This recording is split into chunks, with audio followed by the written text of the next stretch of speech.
Hello guys, welcome back. So as we already completed our first 4 challenges, let's take up our 5th challenge now, which is filter discount schedules by records and fields. So once if you launch your playground, click on this app launcher followed by Salesforce CPQ so that you will get this page.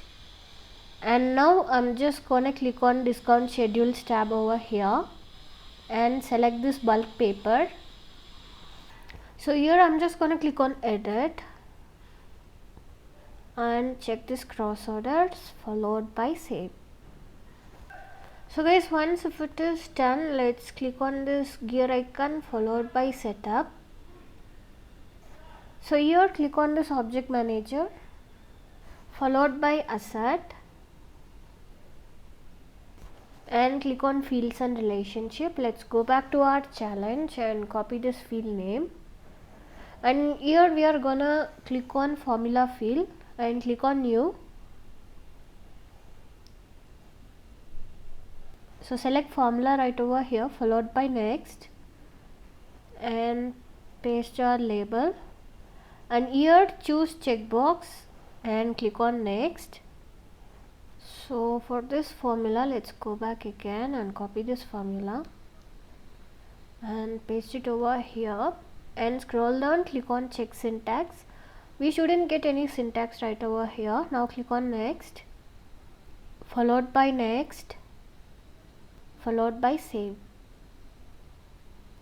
So guys, now again click on object manager. So here in quick find search for code and click on code, and now click on fields and relationship. Let's copy our field name which is given right over here. Just copy this and here just click on new and choose formula right over here followed by next. So paste the name right over here and scroll down. So here we are going to choose text followed by next, and for this formula field, let's go back and copy this and paste it over here, and now scroll down, click for check syntax. We shouldn't get any errors. So once if it is done, click on next followed by next followed by save. So guys, now let's click on object manager again. So here in quick find search for discount and choose this discount schedule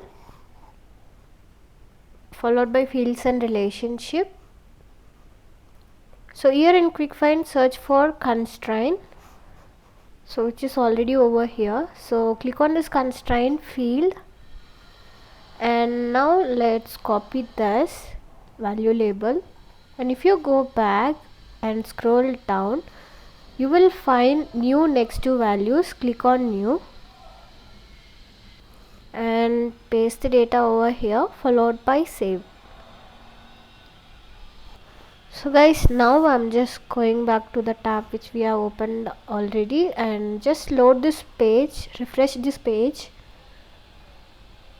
and now click on edit. So here you will find this constraint field, just queue recent purchase over here and click on save. So this is all about this challenge. Let's go back and click on check challenge. So yeah guys, we have successfully completed this challenge as well. So remaining challenges will be available in the same playlist. Do check that. See you all on next video. Until then, bye bye.